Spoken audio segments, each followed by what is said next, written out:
where I'm at. And for the last 5 years, I've worked for Dr. Paul Alexander as his executive assistant at Trinity Bible College. But as of this month, I'm transitioning to One Hope, if you're familiar with that organization, out of Florida. So I'll be thinking of you all in December. Working with One Hope started hopefully in July. But I'm married to my husband here is Dr. Saylor for the last 16 plus years, and we have 2 girls, Peyton and Olivia, ages 13 and 10. So that is a little bit about me. And today I'm here to talk to you about an area that is of deep passion and study for me, which is maybe a little weird to some of you, but I really like to talk about sexual ethics and theology, which can encompass anything from sex, dating, marriage, pornography, masturbation, sexual identity, gender identity, and the LGBTQ plus community. I was once asked by a pastor if there was anything I was embarrassed to talk about, and the answer is no. Before I get, and then this morning we are going to, though, just narrow our focus into sex and gender as well as sexual identity. So before I get started, though, I want to do a little show and tell. You guys can come up afterwards and do a little bit of looking these books. A lot of my study came from these resources. They're excellent. So my favorite one is going to be Dr. Preston Sprinkle has a book called Embodied. I highly recommend this book, literally to anybody. It's an excellent book. He also has an organization called the Center for Faith, Sexuality, and Gender, which on their website has a ton of good resources. He has a blog. He has parenting helps. He has helps for youth pastors. So I highly recommend anything by Dr. Preston Sprinkle. He has a conservative biblical view, but deep compassion for everybody in the LGBTQ plus community. So Preston Sprinkle, this book Embodied is amazing. The next one that I get into a little bit is this very interesting book called Why Gender Matters by Dr. Leonard Sachs. He is a psychologist and practicing family physician. So brilliant. This is not a Christian book, so please just note that when you're reading it. You may not agree with everything on his views, particularly regarding homosexuality, but still very good information about gender and why it does matter. The next one is 3 big questions that every teenager asks. So this one, particularly I'll talk about when we're looking at just identity in general, specifically for Gen Z. This one has just a really good helps, information, understanding how teens think about identity and belonging and purpose. Excellent source. And again, when I'm done, you guys feel free to come up and look at them. And then another one, Holy Sexuality by Dr. Christopher Yuan. So anybody who is even struggling with maybe their sexual orientation, same-sex attraction, this is an excellent resource. This is usually my first go-to when I have pastors or parents come to me saying, like, I have a teen or a child or someone struggling in this area. This is an excellent resource to go to. So, okay, here we go. Before we get into where we're going this morning, I just want to give you a little map, okay? So I first want to lay out some basic information, like I said, about identity in general. Then we're going to get a brief biology lesson as we look at the definitions of sex and gender, after which we're going to turn to the Bible. So you'll find that throughout our time together this morning, I'm going to keep bringing us back and anchoring our conversation in the Bible to give a sound theological basis for the understanding of the importance of our bodies and how the Bible gives a picture of what it means to be a biblical man or a biblical woman. Then we're going to look at gender roles and gender stereotypes and how those can impact how we parent, as well as how we do ministry, again, returning to the Bible to see what it looks like to be a male or female. I'm going to attempt to land this plane with a look at why gender matters and what our goal should be when someone experiences incongruence between their biological sex and then their internal sense of self. So I want to start at the end of mine, right from the start, and say, so what? Why do we need to have an understanding of sex and gender? Why should we, as parents, as pastors, as youth pastors, as teachers, why should anyone need to have an understanding of what the Bible says about this topic? Well, in case you've been living under a rock, if you haven't noticed, this topic is front and center in our world. I will not be, not going to look at politics this morning, but I want to focus on things a little bit closer to home. So a few weeks ago, our cousin, who's a children's pastor in Minnesota, had a fourth grade little boy, 10 years old, approach him and tell him he was struggling with his gender. He felt like he should be a girl. Last month, actually, our oldest daughter attended a math competition here in Bismarck, and she overheard a boy say, I woke up this morning and felt like being a girl, so today I'm a girl. So we could shake our heads. We can say that this is nonsense. We could post something angrily on social media, we could boycott, we could circle the wagons to protect our children, but that's not really going to help reach anyone. It's not going to help our children engage thoughtfully with the sound doctrine on the topic that they're faced with on a daily basis. This is not just an issue to Gen Z, but rather a lived reality that maybe they themselves are struggling with or have friends that are struggling with. I have a little side note here. Recently, the CDC came out with a study that surveyed over 7,000 teens during the first 6 months of 2021. The study revealed some shocking statistics of mental health in general, but literally I cried when I read that 50% of the LGBTQ plus students said they contemplated suicide during the pandemic. Half. Where are we, church? How can we reach this vulnerable population? Are we training up our children to have compassion? When they have a friend or they see someone at school who is struggling, is their first response to say, oh my gosh, that's wrong. That's bad, we don't believe in that. Or is it to take a step towards them in compassion and love? So you can see that's where my heart is this morning. We need to be having these conversations. We need to be better equipping ourselves and our children and the next generation to know the biblical truth, but to do so with compassion. You might be surprised. I'm good on my slides. I don't usually run my own slides, my husband does, so if I'm behind, maybe someone will be okay. You might be surprised to know that according to the National Study of Youth and Religion, that a lot of research in the sociology of religion suggests that the most important social influence in shaping young people's religious lives is the religious life modeled and taught to them by their parents. So parents, we still have influence. That's awesome. You might say that the topic of sex and gender doesn't qualify for the religious life category, but I'm going to give a resounding, like heck it doesn't, right? Can I say that in North Dakota? Or maybe we're more fair. So, I did. Okay, so I love this quote from speaker and advocate Benjamin Watson. He says, the groundwork for a child's view on gender and sexuality begins in the home. We are their guardrails, guiding them on roads to maturity as they navigate childhood, becoming adults who exude compassion and stand with conviction. According to David Elkind, developmental psychologist, identity formation requires a kind of envelope of adult standards, values, and beliefs that the adolescent can confront and challenge in order to construct and test out her own standards, values, and beliefs. Today, however, adults have fewer standards, values, and beliefs and hold on to them less firmly than was true in the past. The adolescent must therefore struggle to find an identity without the benefit of this supportive adult envelope. So the guardrails in the... Your slides are one behind. Oh, so sorry. Thank you. This is why I have to. So the guardrails have been taken off. And you have children that are wildly going like, where am I supposed to land? As parents, it is okay for us to have these guardrails, expecting that our children will bump up against them and push against them, but we need to stand firm and we need to know what we believe and why we believe it. So as parents, we do need to have conversations about this. And I think here at Evangel, there was a speaker, Jay Stringer, that was here not too long ago. And I actually didn't attend that conference, but had a webinar of his. And he coined this phrase, and I was like, yes, I am going to take that and make it mine, because it was so good. So as parents, we need to have conversations, plural.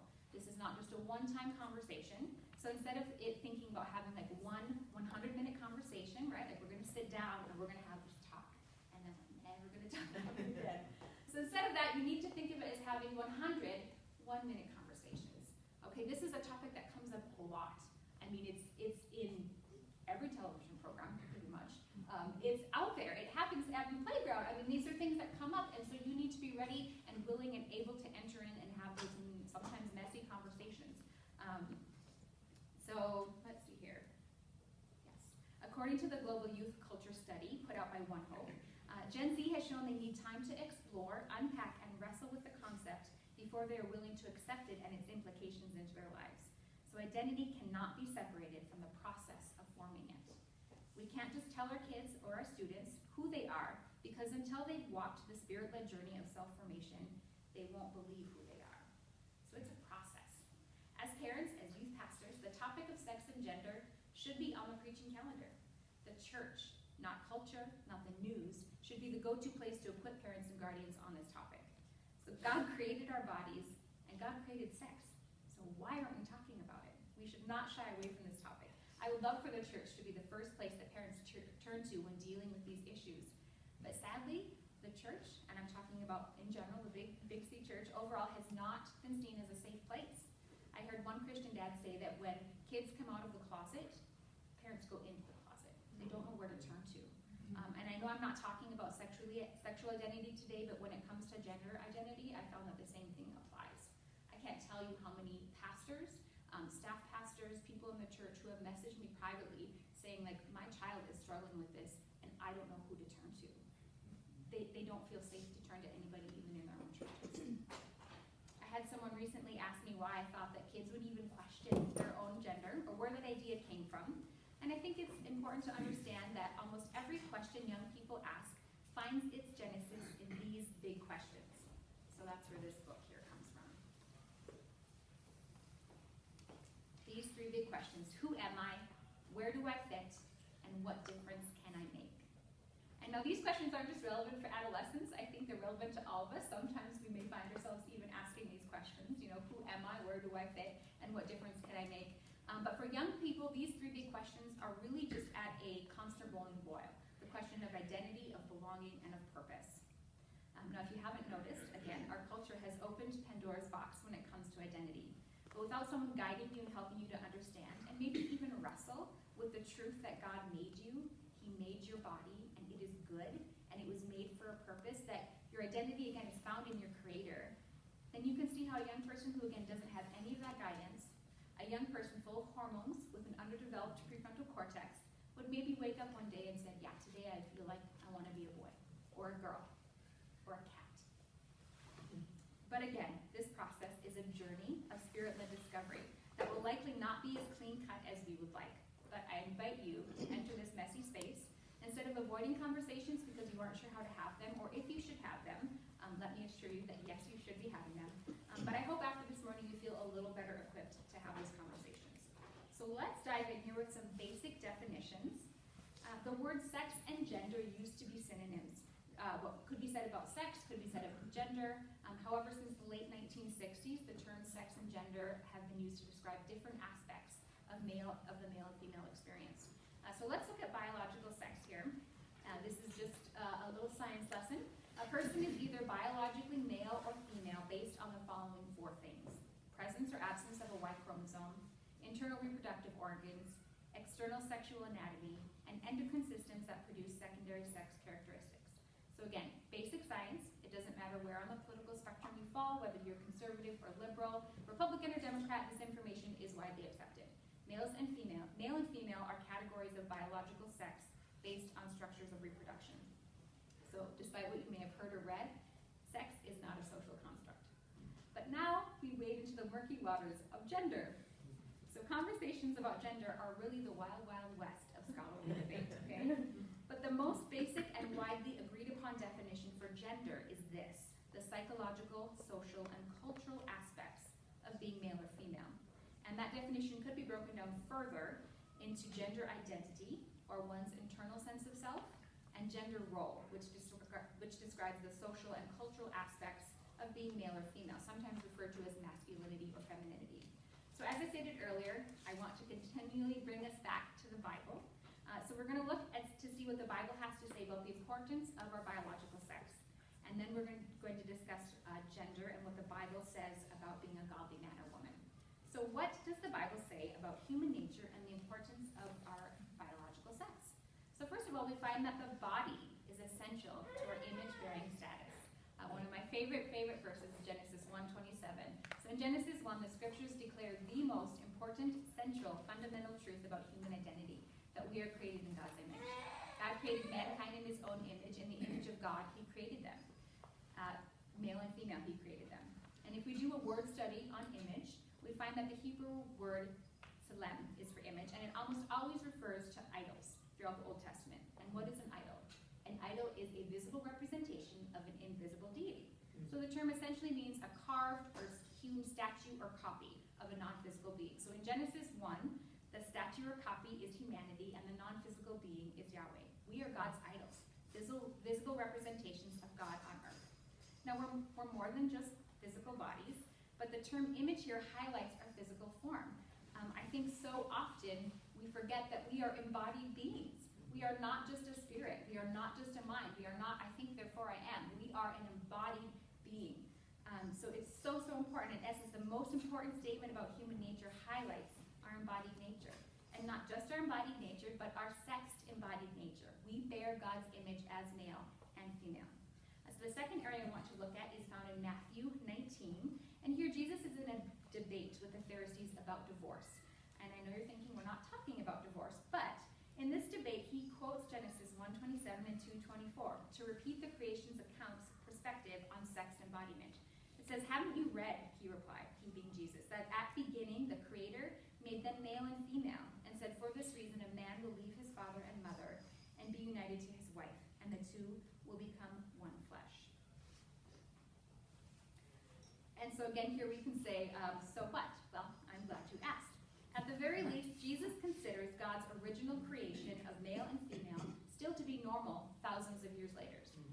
So the idea of male and female is not just something that was great at the beginning of creation, but Jesus operates with the conviction that the created order, as expressed in Genesis 1 and 2, is a guide for the moral order. And then we're going to look at Paul. So Paul sees the body as significant for moral behavior and correlates the body with personhood. So he talks at length about the importance of our bodies, and he shows this in his letter to the Corinthians, referring to the body 8 times and viewing it not only as good, but as an essential part of personhood. At the time, it was likely that some of the Corinthians held to dualism between their spirits and bodies. So they believed their body was not at all significant for moral behavior. However, again, we cannot separate ourselves from our bodies. The real you cannot be separated from the embodied you. And Paul often interchanged the word you and body. So we see here in 1 Corinthians 6:19 and 20, "Do you not know that your bodies are temples of the Holy Spirit who is in you, whom you have received from God? You are not your own, you are bought at a price. Therefore, honor God with your bodies." Then we see that the very incarnation of Christ affirms the goodness of our sexed bodies. As we discussed previously, Genesis tells us that all humans bear God's image, but the New Testament adds a significant climax to this in that Jesus is the image of God. He is the image of the invisible God, the exact representation of God's nature, and we are being transformed into his image. So if you want to know what God is like, you look at Jesus. If you want to know what we are like and who we should become like, we look at Jesus. Jesus is the ultimate expression of what it looks like to be human, what it means to bear God's image.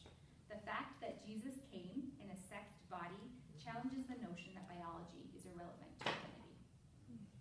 I know that was really good. The last foundational area I want to discuss centers around the notion that sex difference will likely remain after the resurrection. This one was so interesting to me. So the topic of resurrection is central to Christian ethics. It's why we often see biblical writers refer to our future existence as a basis for current living. So what life will be like then provides a moral basis for how we should live life now. And there's strong reason to believe that our resurrected bodies will be sexed. Well, why do we think that? 4 things. So first, not only is sex difference part of God's pre-fall creation, it is a central part of human personhood and essential to how we mirror God's image. Second, since Jesus was male before his resurrection, and since we know the importance of the sex body as a significant part of personhood, we would expect such significance to remain after the resurrection, unless there was clear evidence to the contrary, which there is not. Third, Jesus' resurrection is a model for our own resurrection. When Christ appears, John says, we shall be like him. We will be like him in that our current bodies will also be given life. And last, Paul's most detailed description of our resurrected bodies in 1 Corinthians 15 draws heavily on Genesis 1 to 3, affirming the goodness of our bodies. While Paul does talk about some differences between our earthly bodies and our future resurrected bodies, the difference is not between sexed earth bodies and sexless resurrected bodies. So, if our future glorified existence will be in a sexed body, then it would seem reasonable that we should honor our embodied sex now. Amen? Amen. Okay. So to summarize, God made our sex bodies. They are super important to how we image God in the world. Next, I want to take a look at gender roles and gender stereotypes. So if you remember from our earlier definition, gender roles includes how male and females are expected to behave and act within any given culture. So typically an expectation is formed when the large majority of a group behaves or acts a certain way, which ultimately means that gender roles are largely based on stereotypes. Gender stereotypes, or masculinity and femininity, describe the way in which most males and most females behave. So in American or Western society, we see masculinity as being associated with what? What do we think is masculinity? Playing sports, being aggressive, not showing emotions, etc. So feminine women, on the other hand, are what? You guys can talk, it's okay. Emotional. They're emotional, they're more nurturing, they're compassionate, they're less physically aggressive. They prefer what color? Pink. They prefer pink, and boys prefer Blue. Okay, yeah, so those are gender stereotypes. And we know that gender roles and stereotypes exist, but why? So the big question is it nature or is it nurture? And this is really fascinating. So are boys typically masculine because that's what society expects of them? Or are girls more nurturing because of biology, something hardwired in their nature? Are gender roles determined by nature or nurture, biology, or culture? So certainly we know that nurture in society plays a role. Did you know that 100 years ago, pink was considered a masculine color and blue was feminine? According to the Ladies' Home Journal article in 1918, it says pink, being a more decided and stronger color, is more suitable for the boy, while blue, which is more delicate and dainty, is prettier for the girl. And also prior to the 20th century, all babies were stuffed into frilly white dresses. So now we see in the West that boys prefer blue and girls prefer pink. Why? Is there something in my genes that I prefer pink? No. Pink and blue are cultural constructs. We've nurtured boys and girls to prefer these colors. And yet, nature or biology definitely has a hand in shaping the stereotypical male and female. So we know that higher levels of testosterone, for instance, are linked to higher levels of physical aggression. And that in utero, most biological males receive a wash of testosterone during the 3rd trimester, which is believed to masculinize the brain. Biological females typically do not receive the same wash of testosterone in utero and do not exhibit typically the same type of aggressive behavior. But let's look at one of my favorite cases, the case of David Reimer. That is not his picture, that is a random picture. But David Reimer, who was born in 1965.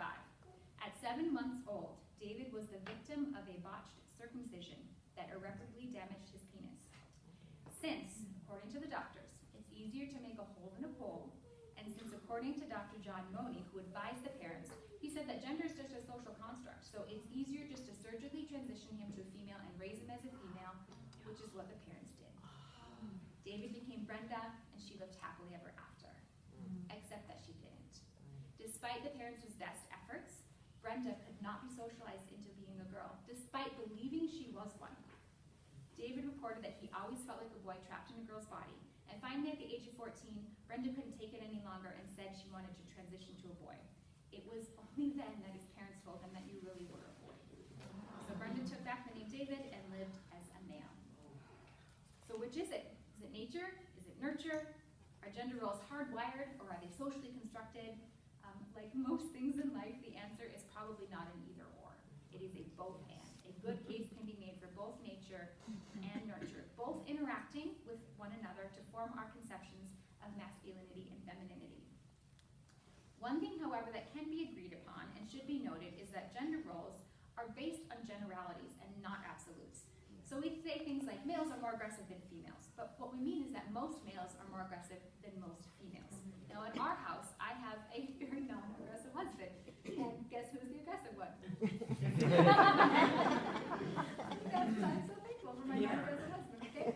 So a wide variation exists between males and females, but we would never say that because he's non-aggressive, I would never say he's not a male. He would never think that. And I would never say that I'm more aggressive, so I must be. But you can see where these gender stereotypes, how that can kind of feed into what we're seeing right now in the culture. So another example is height. Males are taller than females. So the average height of males is 5'9". Show of hands, who is 5'9" or taller males? Okay, the average height of American female is 5'4". Anybody 5'4" or taller? Did anything on this deck? My husband did raise their hands for either one. We're real short. But that does not mean that every male is taller than every female. So if a woman is 6 foot tall, no one would say she's not a female because she falls outside of the female norm for height. Or if you're, again, aggressive female, passive male does not determine whether or not you are a male or female. But unfortunately, we do live in a time where our society and culture is all too eager to push a person into another gender should they not fall in that gender stereotype that aligns with their biological sex. So, for example, you have a male who's not aggressive, not into sports, society may offer up the notion that even though your sex body is male, perhaps your gender identity is a female. Right. It's important to understand because, for instance, like our cousin who has a young boy come to him and tell him that they feel like they're the wrong gender, but if by gender he means gender role, then what they mean is that they don't resonate with that certain stereotype. Okay, so it's really important to understand. So if you have, as a parent or as a kids pastor or as a teacher, if you have a child come to you and say that they feel like they're the wrong gender, first of all, don't freak out. Okay? Yeah. Don't freak out. Yeah. Super important not to freak out. It's also important to recognize that them telling you this information was likely really, really difficult. Okay, so please honor that conversation and please approach it with a lot of empathy and a lot of compassion.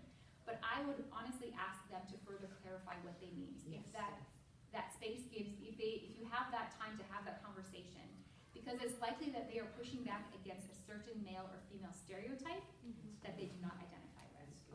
So again, let's anchor this conversation in the Bible. What does the Bible have to say about being masculine and feminine? What does a godly male or a godly female look like? Sadly, many of our beliefs regarding masculinity and femininity come from culture and actually not the Bible. Because in the Bible, we see that men often kiss other men and cry. They're tender and called to be tender-hearted. They're profoundly emotional and relational. They're called to turn the other cheek, to love, not kill their enemies, to weep with those who weep, to raise up and teach children, to be sensitive, to be kind, and to be peacemakers if they truly want to be men. And biblical women also defy current stereotypes.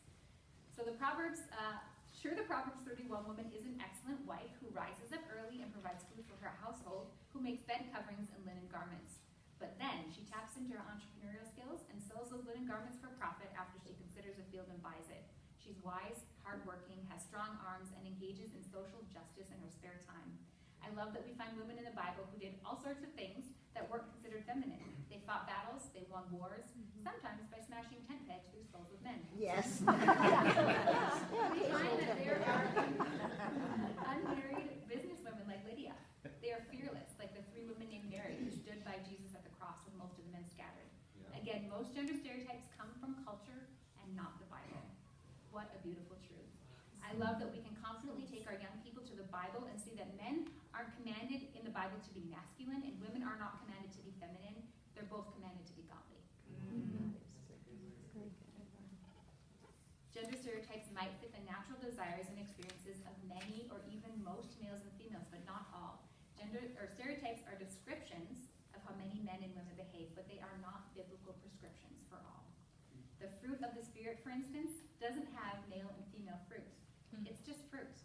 Paul never said that only women were to love one another, rejoice with those who rejoice, and weep with those who weep, while men are to do what is honorable in the sight of all.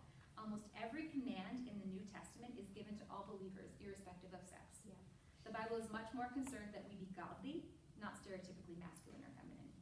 And this one tends to hang up some people, but guess what? Submission is a Christian virtue, not a feminine one. Yep.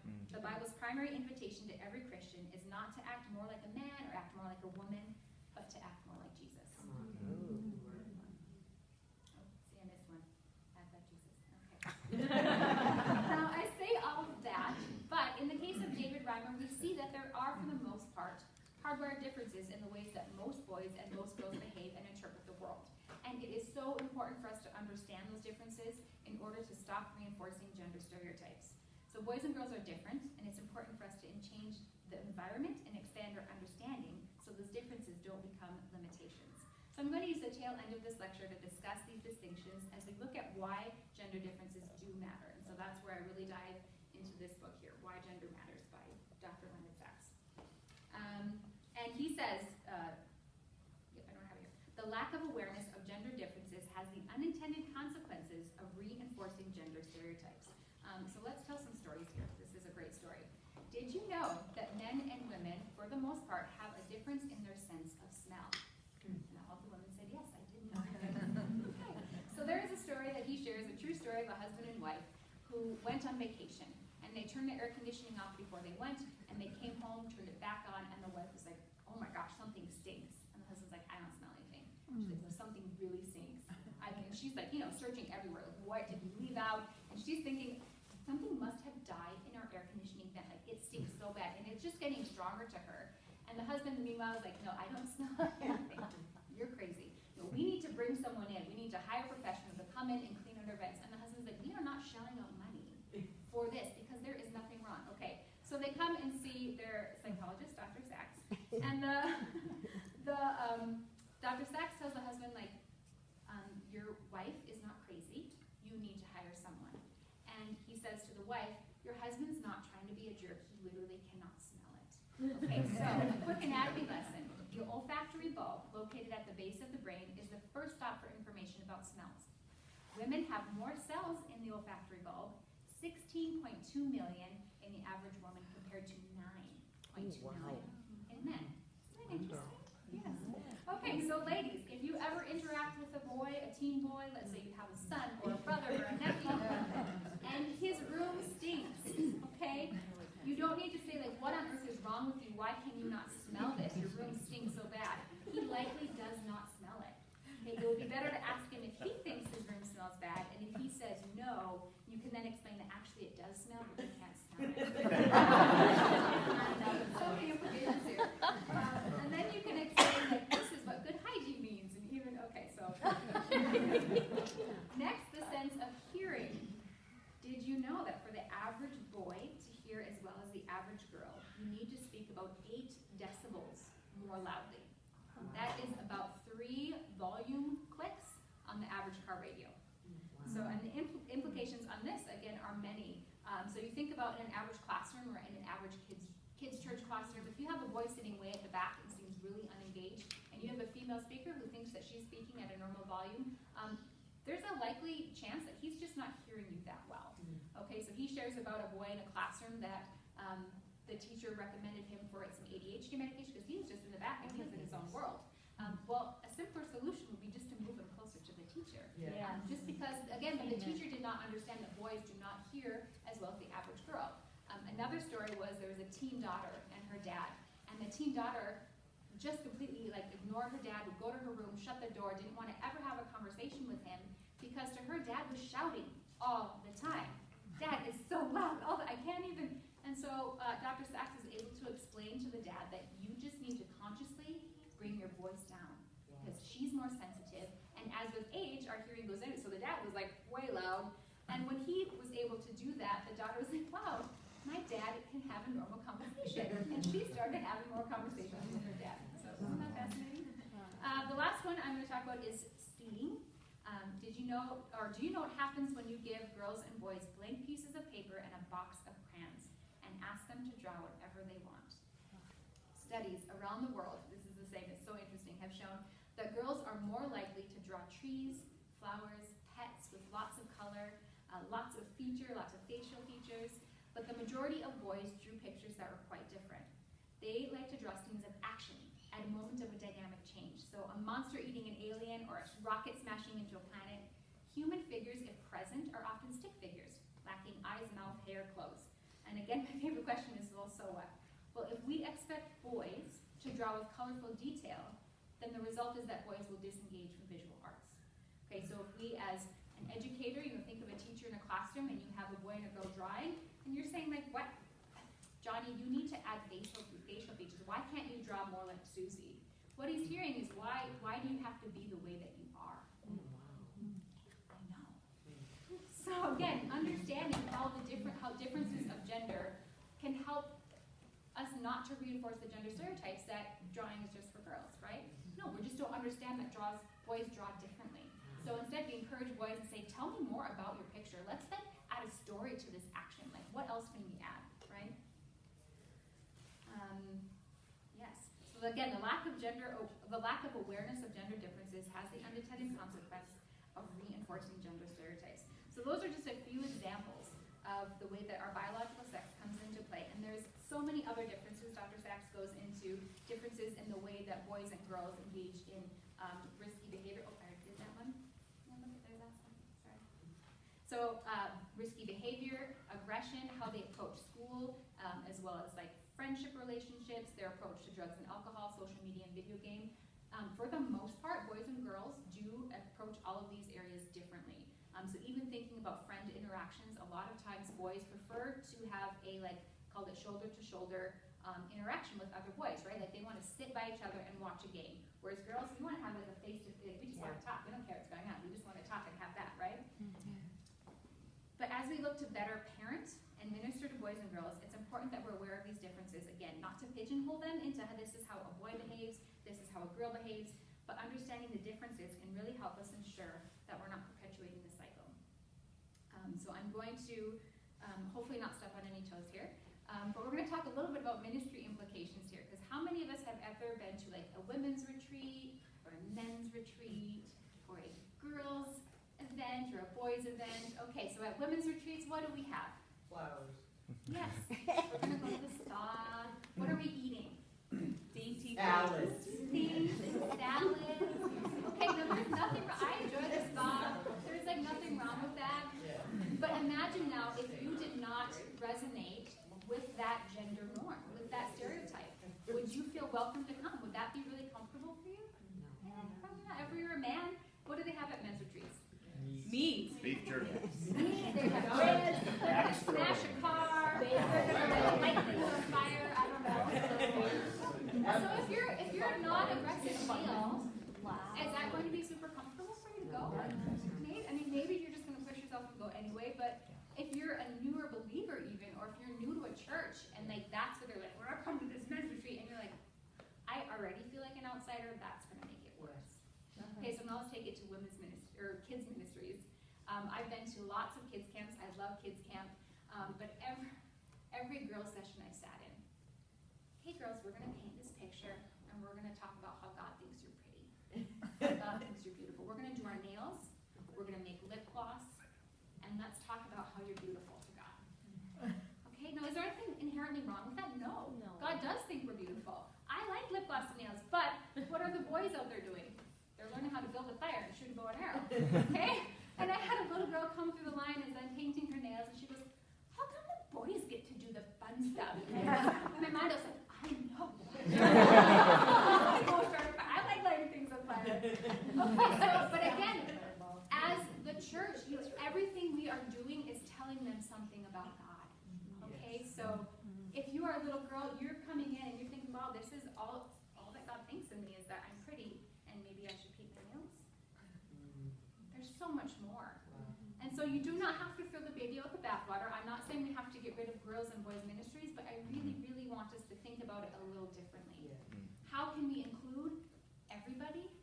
You know, those kids that already are maybe struggling, like, gosh, am I even a boy? Am I even a girl? Because I sure don't like what the church is saying that this is what it means to be a girl. Or this is what it means to be a boy. Okay, so let's try to land this plane. We're doing good. With this question here. So if someone experiences incongruence between their biological sex and their internal sense of self, which one determines who they are and why? Now, Preston Sprinkle takes the entire book to answer this question, okay? So I'm not going to get into all the weeds with it, but there's so many studies and there's a bunch of different information, but he believes, and I would wholeheartedly agree, that the Bible and science offer much more evidence to support the view that our biological sex determines who we are. Our sex bodies are so important, and they determine whether we are male or female, and our embodiment is an essential part, again, of how we image God in the world. There's just not enough evidence in the Bible or science to suggest that our gender, our identity, or our gender role overrules our sexed identity, even if someone experiences incongruence. However, this is a very big however, we should never downplay a person's experience or their internal sense of who they are. So experiences might not define who we are ontologically, but they are nonetheless very real and very significant to that person. Okay, so we can get the Bible right, but if we get love wrong, we're still wrong. That's right. Again, Preston notes it's so important to understand our gender identity, how we fit in or don't fit in with stereotypes. Yes, it's important to understand our gender identity and how we fit in or don't fit in. But if we're asking the big question, who are we? Gender, our internal sense of self, should not override sex when there's incongruence. So my goal would be for anybody experiencing gender dysphoria or incongruence would be that through discipleship, they could learn to embrace their bodies as important aspects of their identity, learning to see them as gifts from God and part of how they bear his image in the world. But once again, though, and I cannot stress it enough, the importance of Christ followers to be willing to enter that messy conversation and that discussion of gender identity. It will will not be helpful for anybody struggling to say, well, you know, the Bible says that your biological sex is what determines who you are, so just deal with it. Okay, I believe that is true, but by no means helpful or or showing compassion to a person who is struggling with their identity. We need to be willing to walk beside them empathetically, not to offer up quick answers, but to listen. It's my hope that we'll be able to challenge cultural expectations by looking first at the Bible, as we talked about earlier, to see exactly what it looks like to be a woman or man created in the image of God. So our truth will not be heard until our grace is felt, because the greatest apologetic for truth is love. Our cultural moment is a crazy and outrageous one, and what we need is a different way, a fresh posture, a radically biblical community, one that affirms bodies, rejects stereotypes, pursues truth with humility, and lavishes grace on everyone who fails. Because the truth is, people will gravitate towards where they're seen. Churches and homes that don't become such environments will push people to seek a community, likely online. And let's be honest, when it comes to sexuality and gender, the internet is a hot mess. Okay, we don't want people going there. So we need to create spaces where people can open up, can be heard, and receive godly wisdom, and learn about God's expansive vision for what it means to be male and female. Yeah. Okay, so we have about 15 minutes for anybody with questions, or feel free to come up and look at these books. There's my works cited. Thank you guys so much.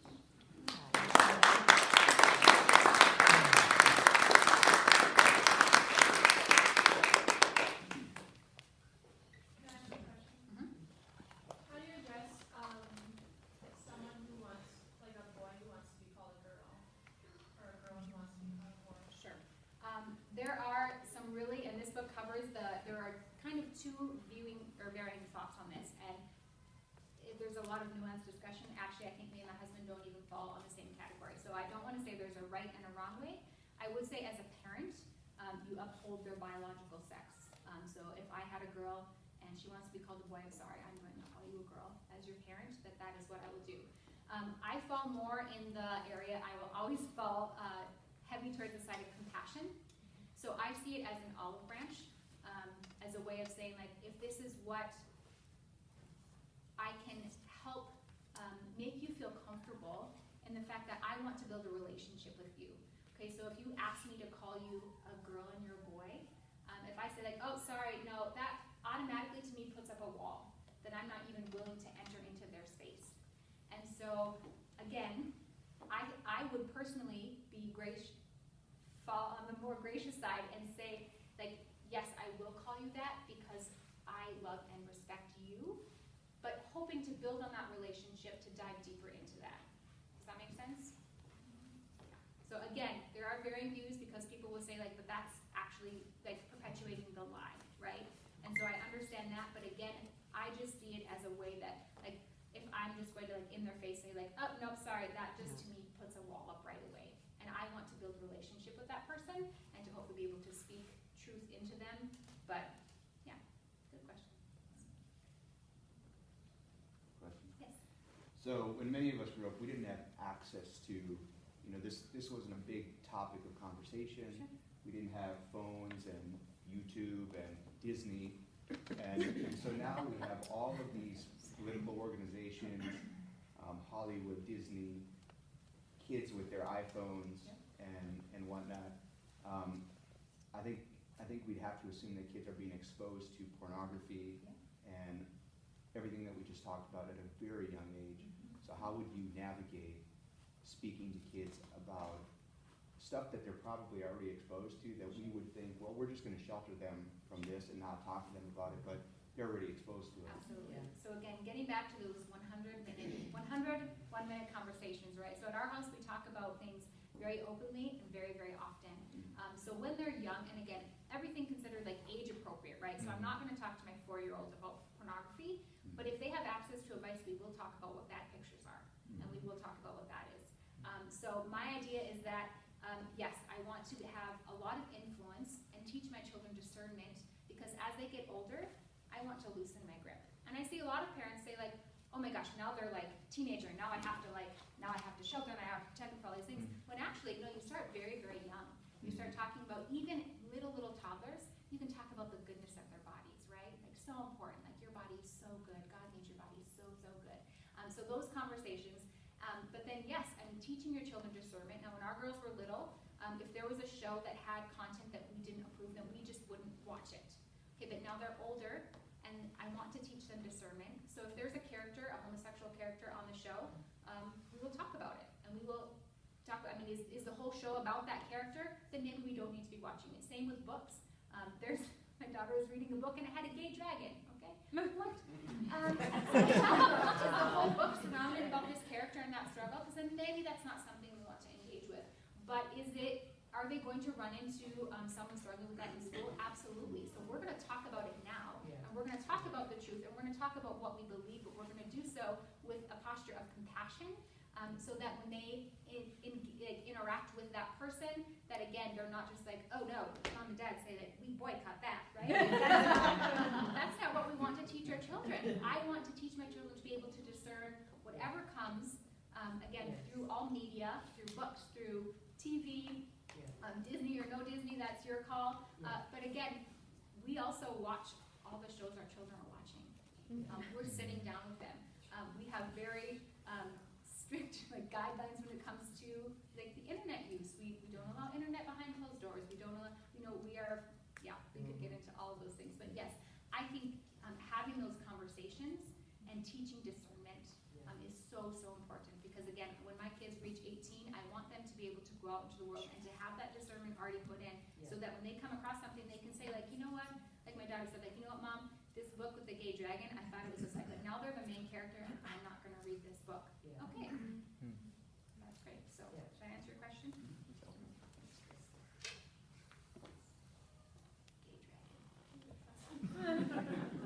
Is the gender dysphoria rooted in just not complying with stereotypes? That can be different. So I, just reading a lot of firsthand accounts, specifically there's one female, and she is a Christian, but she talks about from the earliest age in her memory that she felt like she was born in the wrong body. So she was horrified to realize when she grew up, she had to grow up and be a woman. And so I don't know what that is rooted in specifically. We talk about, is this an immutable trait? Is it not an immutable trait? I mean, it's not like race, right? It's not that. But to some people, it seems that it is. Does seem to be something that from their earliest age that they are born with this very, very strong, and that's what gender dysphoria is. It's a very, very strong incongruence that they have with their biological sex and their internal sense of self. So again, with that, gosh, what a hard place to be in. I couldn't imagine growing up feeling like you are born in the wrong body. And so again, that journey of discipleship and that spirit-led walk of discovering who God made you, but again, that's not easy. And there's to me, for that person, there's no real cut and clean easy answers. But gosh, just the Holy Spirit needs to intervene and help that person navigate their daily life. So this person, she might have a book, but I know she has been on. Preston also has a Theology in the Raw podcast, excellent podcast, and she was a guest on there, and she shared her story. And man, I was just bawling. But just talking about how she came in, I think at 16, into her pastor's office and shared these feelings with him, and he had some elders just march her out the back door and told her to never return. Okay, so that's, I know, I'm bawling, right? So, she ended up marrying a woman. Her wife ended up dying unexpectedly, and she didn't know how to plan a funeral, and turned to a church, and the pastor said, absolutely, I will do this funeral for you.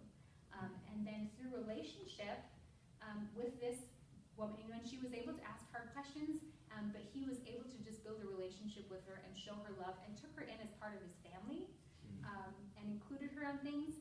And it was the work of the Holy Spirit, though, right? We need to give the Holy Spirit room to work. I'm never going to save somebody. I'm never going to, transform any, but it is the work of the Holy Spirit. But goodness, let us help and let us love these people to let the Holy Spirit have space to work. That was more than your question, but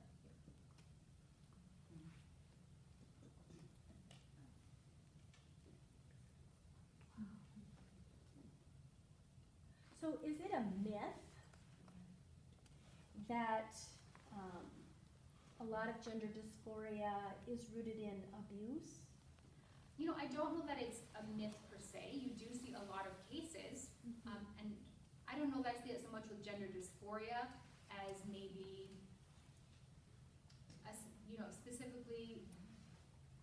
sexual orientation, definitely a lot of times there is abuse in the past, not always.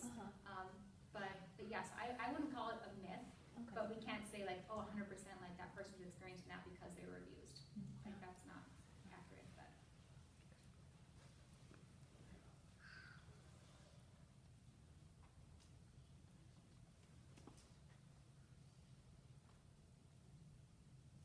And feel free if you have any questions. I did put my contact information up here. I know sometimes you're like, well, I have a question, but I don't really want to ask it in front of anybody. You can feel free to take a screenshot of this, or you might find yourself like a month down the road coming in and you're like, oh no, I need resource. Like this has come up in my youth group or wherever, and now I'm not sure like how to handle this. Feel free to reach out to me anytime. I have people do it all the time, and I already have like a list of resources that I would love to send you. Reach out with questions, anything. So.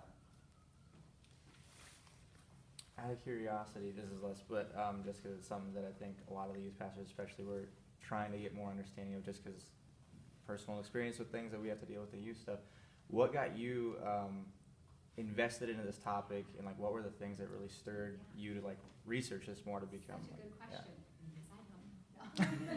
Because I don't know. I've never struggled with my own gender, my own identity. And so this actually has been tough because I am fiercely passionate about this topic. And so I have sat before God and was like, God, why did you burden me with this, right? Like, why is this the thing that I will like read countless hours about? I am just like, right, so passionate about it. And I think maybe the one thing that I found that I resonate a lot with is just the brokenness and not, maybe not being comfortable in my own skin for a really long time. And so just, you know, it didn't struggle with my gender or my identity, but really not being comfortable with who I was. And so I struggled with that for years and years. So I think there's a similar, maybe just a brokenness that I see and that resonates with me. And so to me, that's maybe the best answer that I found, that is why I resonate so deeply. But yeah, I ask God that often. Like, why is God? Well, it's for such a time as this. I mean, this is the most frontal attack I've ever seen in my life against our children. It's so blatant and it's so demonic and it's just so in your face. So we have to have voices. Sure. And most, like you say, the church has been the last voice to the stage, and Yeah. this And has got to I think, change. yeah, and the voice that we have had is people are very aware of what we're against. Yeah, very, yes. And so to me, that is what saddens me, is that people know what we're against, and I would love to change that narrative. Yeah, that isolation mentality, and, you know, keep ourselves safe and Exactly. don't be Yes. tainted, and Yes. that's got to change. Well, it's not helpful to just say, oh, that's demonic, and not Sure, and have a give further conversation. somebody a better answer. Right. Like, it is demonic, Yes. but we can't just say, oh, Right. well, it's demonic, so turn and go the other Yes. way. I mean, that's not helpful. Right. I was thinking about, so our oldest daughter's 13, but when she was younger, we went to our neighbor's house for a 4th of July party, and they were drinking, okay, they were drinking beer, and my daughter, we must have not had really great conversations about this case. She was so horrified. She said, we need to leave right now. I was like, okay, it's okay, they're not Christians, first of all, like, we don't expect non-Christians to behave Christianly, right? Like, she was so uncomfortable, she was like, we have to leave right now. We left, right? And we're like, it's getting late, we're gonna go. But so then we had to have further conversations, right? Yeah. About drinking, and is drinking one beer, say, okay, like, where is it? Yeah. Talk about the Yes. Bible, which has, so again, I see similarly here, we have to do more than saying like, oh no, that's not how God made it, that's bad. Because then if my child like runs into a classmate, someone in the hallway, what is their reaction be like? I have to get away from you as far as possible because Right. and that's not what I want for our children, that's not what I want for them. Because as we see that group of people in the LGBTQ plus community, they are hurting. 50% contemplated suicide in their time. You guys, they are hurting. And they need compassionate people. Gosh, I pray, this is a weird prayer, for my kids to have gay and transgendered friends that they can bring home that we can love on. Okay? Like, I want them to have those people that we can have influence on, not just to convert them for conversion's sake, but oh my goodness, that's not how God made them, and that is not God's best for those people. And so, gosh, yeah, that's just a super weird mom prayer that I have.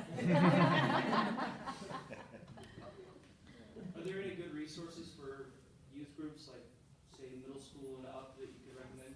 Yes, so again, if you go to the Center for, it might just be the centerforfaith.com, there will be a resources tab, and you will find oodles of resources. They actually have specific youth group studies that you can go through, but they have all sorts of stuff. So the centerforfaith.com.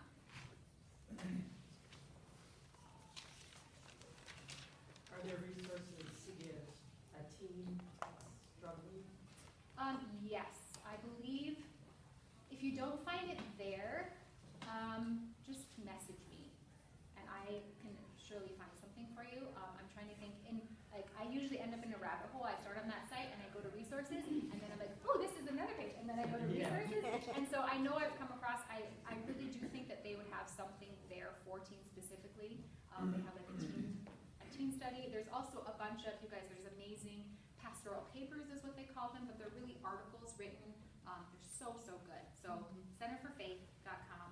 But yes, if you don't find something there, please message me, and I will be happy to help you further. Thank you, guys. Awesome. Thank you. So just curious, is now like the, obviously since you're at Trinity, is this something that they have as part of their normal curriculum for like the college age kids coming in for the gender studies and these types of things that you are part of? Is that continuing on, or? I specifically lectured in the youth ministry and children's ministry classes. Which class did I lecture? My husband's a professor there. So it just youth ministry, this was a specific lecture that I've given there. Yeah. It's not something at this time that we are doing for like all students. I think that would be great, right? Yeah, I think it's We should probably start doing that, but yeah. Okay, good. I think as a school though, we have very open conversations about these Oh, things. yes, Like this yes. is not, this is lunch table conversations that Absolutely. we're having Sure.